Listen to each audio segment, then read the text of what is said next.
আমাদের ঈমান কিভাবে বাড়বে, ঈমান বৃদ্ধির আমল। গত জুমায় আমরা ঈমানকে বৃদ্ধি করার 4টি আমল সম্পর্কে জেনেছি।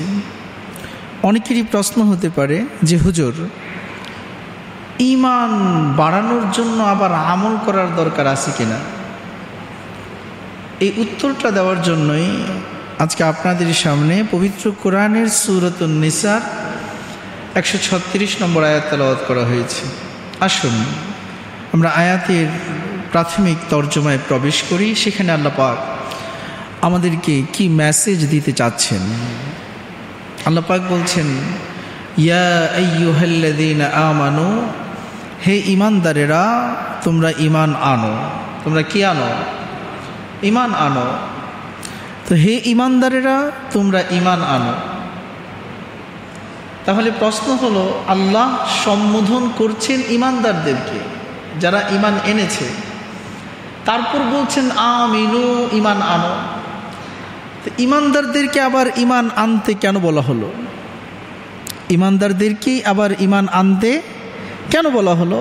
আল্লাহ পাক তো বলছেনই, হে ঈমানদারেরা, হে বিশ্বাসীরা, হে মুমিনরা, ইয়া আইয়ুহাল্লাযীনা আমানু, হে ঈমানদারেরা, বিশ্বাসীরা, মুমিনরা, আমিনু, ঈমান আনো। তাহলে বুঝে গেল ঈমান শুধুমাত্র কাফেররাই যে আনবে তা নয়, মুমিনদেরকেও প্রতিনিয়ত নতুন করে তাদের ঈমানকে নবায়ন করতে হবে, তাদের ঈমান বৃদ্ধির জন্য প্রচেষ্টা করতে হবে। আসুন রব্বুল আলামিন কিসের প্রতি ঈমান আনতে বলছেন? আল্লাহ পাক সূরা নিসার 136 নম্বর আয়াতের মাঝে বলছেন, আমিনু বিল্লাহি ওয়া রাসূলিহি, তোমরা ঈমান আনো আল্লাহর প্রতি, তোমরা ঈমান আনো আল্লাহর প্রতি এবং তার রাসূলের প্রতি। ওয়াল কিতাবিল্লাযী নাযালা আলা রাসূলিহি, আর ওই কিতাবের প্রতি যেই কিতাবকে রব্বুল আলামিন তার শেষ নবী মুহাম্মদুর রাসূলুল্লাহ সাল্লাল্লাহু আলাইহি ওয়াসাল্লাম নাজিল করেছেন, সেই কিতাবের নাম কি? কোরআন। সেই কিতাবের নাম কি? কোরআন। তোমরা ঈমান আনো আল্লাহর প্রতি, ঈমান আনো তার রাসূলের প্রতি, ঈমান আনো নবীজির উপর মুহাম্মদুর রাসূলুল্লাহ সাল্লাল্লাহু আলাইহি ওয়াসাল্লামের উপর নাজিল করা পবিত্র কোরআনের উপর। ওয়াল কিতাবিল্লাযী আনজালা মিন ক্বাবলু, আর ওই কিতাবের প্রতি, ওই সমস্ত কিতাবের প্রতি বিশ্বনবী মুহাম্মদুর রাসূলুল্লাহ সাল্লাল্লাহু আলাইহি ওয়াসাল্লামের পূর্বে সকল নবীদের উপর আল্লাহ পাক যে বাকি কিতাবগুলো নাজিল করেছেন সেগুলোর প্রতিও তোমরা ঈমান আনয়ন করো।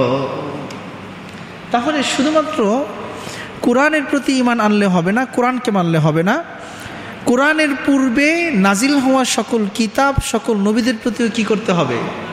ঈমান আনতে হবে।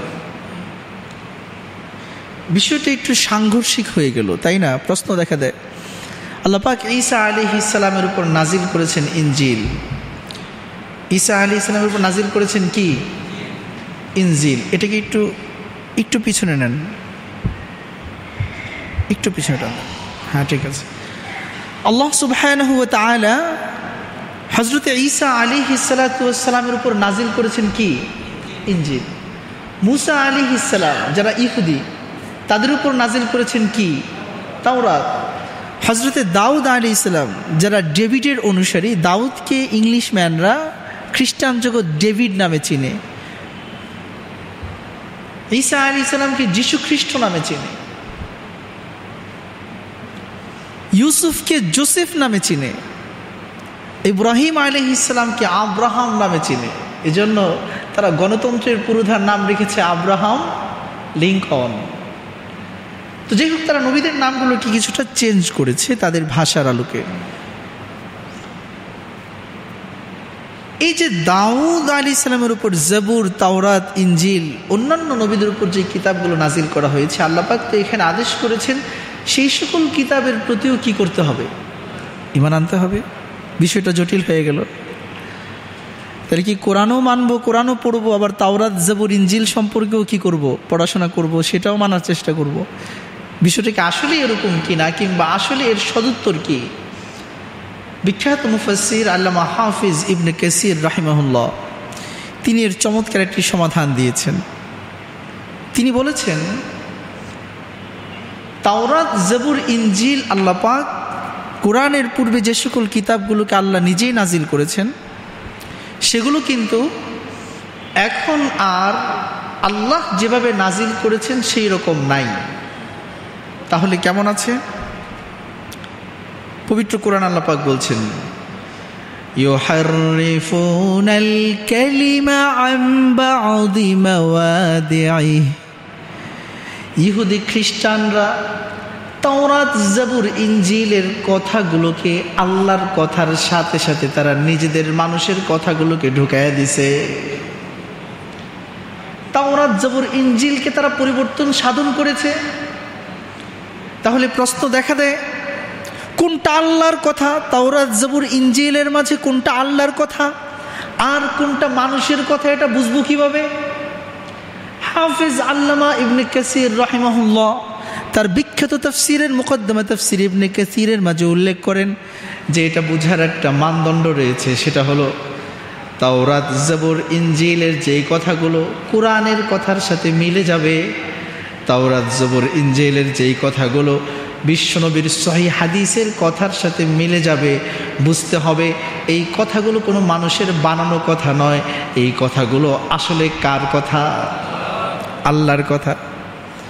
যেহেতু কোরআনের কথার সাথে এই কথার মিল আছে, বোঝা গেল এখানে পরিবর্তন সাধন করা হয় নাই। নবীজির সহিহ হাদিসের সাথে তাওরাত জবুর ইনজিলের যেই কথাগুলোর মিল থাকবে, বোঝা যাবে সেখানেও পরিবর্তন সাধন করা হয় নাই। 2 নম্বর, তাওরাত জবুর ইনজিলের বর্তমান প্রিন্টেড কপির যেই কথাগুলো কোরআন ও হাদিসের বিরোধী হবে। কোরআন বলেছে আল্লাহ পাক, উদাহরণস্বরূপ যেমন কোরআন বলেছে আল্লাহ পাক আসমান জমিন সৃষ্টি করেছেন ফি সিত্তাতি আইয়াম, 6 দিনে। আপনি তাওরাতের কোনো বর্ণনায় কিংবা ইনজিলের আছে বলছি না, উদাহরণ বোঝানোর জন্য বলতেছি। সেখানে বলল 40 দিনে কিংবা 9 দিনে, কোরআন বলছে 6 দিন, সেখানে বলছে 9 দিন। কোনটা সত্য? কোরআন সত্য। কোনটা সত্য? কোরআন সত্য। তাওরাত জবুর ইনজিলের যেই কথাগুলো কোরআনের বিরোধী হয়ে যাবে, বোঝা যাবে এটা আল্লাহর কথা নয়, মানুষের বানানো কথা। উদাহরণ কি? পবিত্র কোরআন আল্লাহ পাক বলছেন, ওয়াকালাতিল ইয়াহুদু উযাইরুন ইবনুল্লাহ ওয়াকালাতিন নাসারা আল মাসীহ ইবনুল্লাহ। ইহুদি খ্রিস্টানরা তাদের তাওরাত জবুর ইনজিলের মাঝে যেই পরিবর্তন সাধন করেছে, তার মধ্যে একটা মোস্ট ইম্পর্টেন্ট পরিবর্তন এবং শিরক কুফরির পরিবর্তন হলো, তারা সেখানে ঢুকায় দিছে যে উযাইর আলাইহিস সালাতু ওয়াস সালাম আল্লাহর পুত্র। নাউজুবিল্লাহ। খ্রিস্টানরা ঢুকায় দিছে ঈসা আলাইহিস সালাতু ওয়াস সালাম আল্লাহর পুত্র। তারা ঢুকায় দিছে আল্লাহু সালিসু সালাসা, তৃতীয়বাদ, যে আল্লাহ 3 সত্তার একীভূত এক সত্তা। আল্লাহ, ঈসা আলাইহিস সালাম, মা মেরি, মারিয়াম আলাইহিস সালাম, এই 3 জনকে মিলায়া তারা গড বানাইছে। নাউজুবিল্লাহ বলবেন না? গড কয়জন? আমাদের রব কয়জন? একজন। তাহলে আসেন যে তারা আধুনিক যে প্রিন্টেড আসমানি কিতাবগুলো, যেগুলো আমাদের পূর্বের নবীদের উপর কি করা হয়েছে?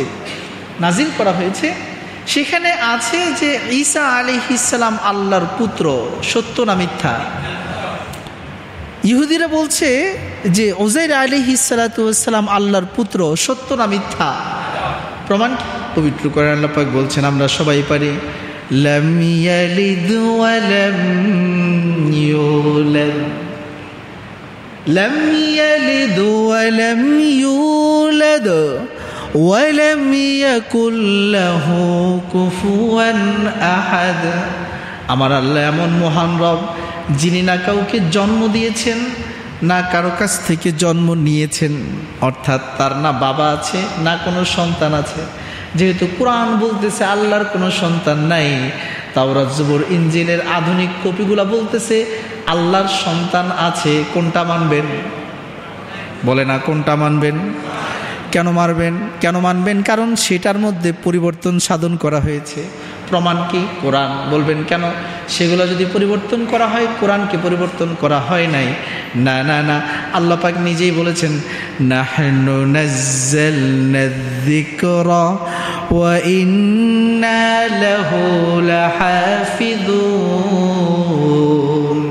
আমি আল্লাহ এই কোরআনকে নাজিল করেছি এবং কিয়ামতের পূর্ব পর্যন্ত আমি আল্লাহ এই কোরআনকে হেফাজত করব। কিভাবে করবেন? পৃথিবীব্যাপী লক্ষ লক্ষ হাফেজে কোরআন, পৃথিবীব্যাপী লক্ষ লক্ষ হাফেজে কোরআন। এমন কোনো গ্রন্থ নাই যে আপনি পরিপূর্ণ গ্রন্থের 10 জন হাফেজ খুঁজে পাবেন যে ফার্স্ট টু লাস্ট কোনো ধরনের ভুল ছাড়া বিনা লোকমায় দাঁড়ায় শোনাইতে পারবে। কিন্তু কোরআন এমন এক মহাগ্রন্থ, লক্ষ লক্ষ, সামনে তো মনে হচ্ছে কোটির কাছাকাছি স্পর্শ করবে। এই কিতাবকে সংরক্ষণ করার জন্য রব্বুল আলামিন কোরআনের হাফেজদেরকে কিয়ামত পর্যন্ত বাঁচায় রাখবেন। আমি বলেছিলাম গত জুমার আলোচনায়, খুব মনোযোগ, একটা আলোচনা বোঝার জন্য ধারাবাহিক পিছনের সবগুলো ক্লাস বোঝা জরুরি। কারণ আপনি আলোচনার পয়েন্টগুলো হারিয়ে ফেললে পরের কথার বিশাল ব্যাখ্যা আপনার মাথায় ঢুকবে না। গত জুমায় ছোট্ট একটা কথা বলছিলাম যে আল্লাহ যেমন কোরআন তেমন।